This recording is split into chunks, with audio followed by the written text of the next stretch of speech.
السلام علیکم ورحمۃ اللہ وبرکاتہ۔ نحمد و نصلی علی رسول الکریم، اما بعد، فاعوذ باللہ من الشیطان الرجیم، بسم اللہ الرحمن الرحیم۔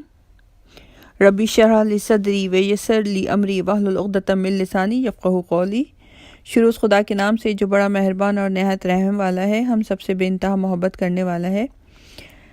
اس دعا کے ساتھ کہ یا اللہ تعالیٰ ہم جو بھی پڑھیں، اللہ تعالیٰ اس کو ہمارے لیے علم نافع بنائے گا۔ یا اللہ تعالیٰ ہمارے عمل کو اتنا بہترین بنا دے جس پہ چل کر ہم آپ کی رضا پا سکیں، آمین یا رب العالمین۔ نماز کے بعد زکوٰۃ دین اسلام کا انتہائی اہم رکن ہے، تو انشاءاللہ آج ہم اس نماز پہ بات کر چکے ہیں، تو انشاءاللہ ہم زکوٰۃ پہ بات کریں گے۔ اور ہم دیکھتے ہیں کہ قرآن مجید میں اللہ تعالیٰ نے 82 مرتبہ اس کا تاکیدی حکم دیا ہے۔ زکوٰۃ نہ صرف امت محمدیہ صلی اللہ علیہ وآلہ وسلم پر فرض ہے، بلکہ اس سے پہلے بھی تمام امتوں پر زکوٰۃ فرض تھی۔ قرآن مجید میں اللہ تعالیٰ نے زکوٰۃ ادا کرنے والوں کو سچے مومن قرار دیا ہے۔ الذین یقیمون الصلاۃ ومما رزقناہم ینفقون اولئک ھم المفلحون اولئک ھم المؤمنون حقا۔ وہ لوگ جو نماز قائم کرتے ہیں اور جو کچھ ہم نے دیا ہے اس میں سے خرچ کرتے ہیں، وہی سچے مومن ہیں۔ یہ سورہ انفال کی آیت نمبر 3 اور 4 ہے۔ سورہ بقرہ میں اللہ تعالیٰ فرماتے ہیں کہ زکوٰۃ ادا کرنے والے لوگ قیامت کے دن ہر قسم کے خوف اور غم سے محفوظ ہوں گے۔ سوچیں کہ قیامت کے دن کس قدر خوفناک دن ہوگا اور کس قدر اس دن لوگوں کو پریشانی ہوگی، لیکن جو لوگ زکوٰۃ ادا کرتے ہیں، اللہ تعالیٰ کا وعدہ ہے کہ اللہ تعالیٰ ان کو ہر قسم کے خوف اور غم سے محفوظ رکھے گا۔ پھر اللہ تعالیٰ کہتے ہیں سورہ بقرہ میں کہ جو لوگ ایمان لے آئیں گے، یہ 277 آیت ہے، کہ جو لوگ ایمان لے آئیں اور نیک عمل کریں اور نماز قائم کریں اور زکوٰۃ دیں، ان کا اجر بے شک ان کے رب کے پاس ہے اور ان کے لیے کسی خوف اور رنج کا موقع نہیں۔ کتنی خوبصورت بات اللہ تعالیٰ نے کہی ہے کہ جو اللہ تعالیٰ نے اپنے پاس رکھا ہوا ہے، جیسے کوئی گفٹ رکھا ہوا ہے، وہ اللہ تعالیٰ اس وقت دے گا جب ان کو ضرورت ہوگی۔ ادائیگی زکوٰۃ گناہوں کا کفارہ اور بلندی درجات بلند کرنے کا بہت بڑا ذریعہ ہے۔ پیارے نبی صلی اللہ علیہ وسلم کو حکم دیا گیا کہ اے نبی، تم ان کے اموال سے زکوٰۃ لو تاکہ ان کے گناہوں کو پاک کرو اور ان کے درجات کو بلند کرو۔ یہ سورہ توبہ کی آیت نمبر 103 ہے۔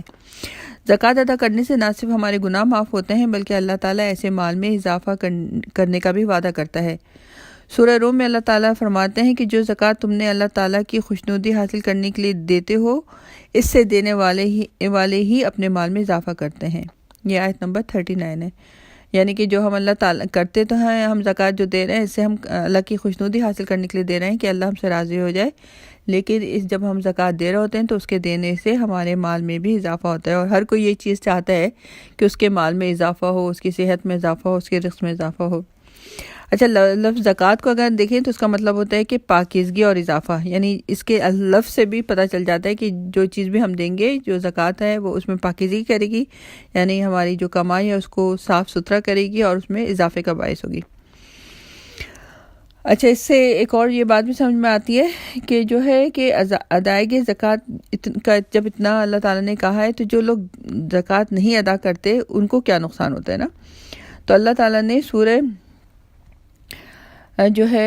نمبر حامیم سجدہ میں اللہ تعالیٰ کہتے ہیں کہ تباہی ہے ان مشرکوں کے لیے جو زکوٰۃ ادا نہیں کرتے اور آخرت کا انکار کرتے ہیں۔ وَوَيْلٌ لِّلْمُشْرِكِينَ الَّذِينَ لَا يُؤْتُونَ الزَّكَاةَ وَهُمْ بِالْآخِرَةِ هُمْ كَافِرُونَ۔ جو زکوٰۃ ادا نہیں کرتے وہ کافر ہیں۔ رسول اکرم صلی اللہ علیہ وسلم کا ارشاد ہے کہ زکوٰۃ ادا نہ کرنے والے لوگوں کا مال تباہ اور برباد ہو جاتا ہے۔ ایک دوسری حدیث میں آپ نے فرمایا، زکوٰۃ ادا نہ کرنے والے لوگ قحط سالی میں مبتلا کر دیے جاتے ہیں۔ یہ طبرانی کی حدیث ہے۔ دنیا میں اس تباہی اور بربادی کے علاوہ آخرت میں ایسے لوگوں کو جو سزا دی جائے گی، اس کے بارے میں اللہ تعالیٰ سورہ توبہ میں ارشاد فرماتے ہیں کہ دردناک عذاب کی خوشخبری سنا دو ان لوگوں کو جو سونا اور چاندی جمع کرتے ہیں لیکن اللہ تعالیٰ کی راہ میں خرچ نہیں کرتے۔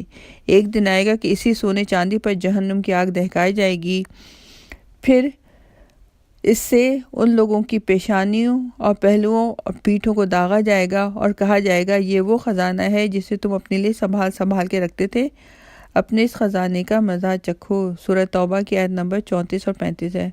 اللہ تعالی ہمیں اس دردناک عذاب سے بچا کے رکھے۔ رسول اکرم صلی اللہ علیہ وسلم کا ارشاد مبارک ہے کہ قیامت کے روز زکوٰۃ ادا نہ کرنے والوں کا مال دولت گنجا سانپ یعنی انتہائی زہریلا سانپ بنا کر ان پہ مسلط کر دیا جائے گا، جو انہیں مسلسل ڈستا رہے گا اور کہے گا انا مالک ہوں، انا کنزو کا، میں تیرا مال ہوں، میں تیرا خزانہ ہوں۔ یہ بخاری کی حدیث ہے۔ جن جانوروں کی زکوٰۃ ادا نہ کی جائے ان کے بارے میں بھی آپ صلی اللہ علیہ وسلم کا ارشاد ہے کہ وہ جانور اپنے مالکوں کو قیامت کے دن مسلسل 50,000 سال تک اپنے سینگوں سے مارتے رہیں گے اور پاؤں تلے رونتے رہیں گے۔ یہ مسلم کی حدیث ہے۔ معراج کے روز ہمارے پیارے نبی صلی اللہ علیہ وسلم نے کچھ ایسے لوگوں کو دیکھے جن کے آگے پیچھے دھجیاں لٹک رہی تھی اور وہ جانوروں کی طرح تھوہر، کانٹے اور آگ کے پتھر کھا رہے تھے۔ آپ صلی اللہ علیہ وسلم نے دریافت فرمایا یہ کون لوگ ہیں؟ حضرت جبریل علیہ السلام نے فرمایا یہ وہ لوگ ہیں جو اپنے مالوں کی زکوٰۃ ادا نہیں کرتے تھے۔ یہ بات یاد ہے کہ آخرت میں جس سزا کا ذکر اللہ تعالیٰ کرتے ہیں یہ کفار کے لیے نہیں بلکہ ان مسلمانوں کے لیے ہے جو کلمہ شہادت کا اقرار کرنے، نماز روزہ ادا کرنے کا وعدہ کرتے ہیں اور اس کے باوجود زکوٰۃ ادا نہیں کرتے۔ رسول اللہ صلی اللہ علیہ وسلم کا ارشاد ہے کہ زکوٰۃ ادا کرو تاکہ تمہارا اسلام مکمل ہو جائے، جس کا صاف مطلب یہ ہے کہ ادائیگی زکوٰۃ کے بغیر اسلام نامکمل ہے۔ یہی وجہ ہے کہ پیارے نبی صلی اللہ علیہ وسلم کی وفات کے بعد حضرت ابوبکر صدیق کی خلافت میں جب بعض لوگوں نے زکوٰۃ دینے سے انکار کیا تو حضرت ابوبکر صدیق نے ان کے خلاف اسی طرح جنگ کی جس طرح کفار کے خلاف جنگ کی جاتی ہے، حالانکہ وہ لوگ کلمہ توحید کا اقرار کرتے تھے۔ نماز اور زکوٰۃ ادا نہ کرنے والوں کے خلاف جنگ کرنے میں سارے کے سارے صحابہ پورے شرح صدر کے ساتھ شامل تھے۔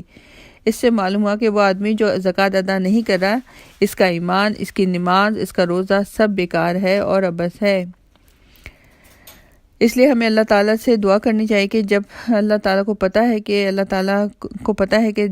زکوٰۃ ہمارے لیے تزکیہ نفس کا باعث ہے، رضا الہی کا باعث ہے اور اللہ کے قربت کا باعث ہے، تو اسی لیے اللہ تعالیٰ نے ہم سے کہا ہے زکوٰۃ دینے، تو ہمیں کوشش کرنا چاہیے کہ نہ صرف جو ہماری زکوٰۃ جتنی ہم پہ بنتی ہے اتنی دیں، بلکہ اگر اللہ تعالیٰ نے ہمیں زیادہ نوازا ہے تو اس سے بڑھ کر دیں۔ آمین یا رب العالمین۔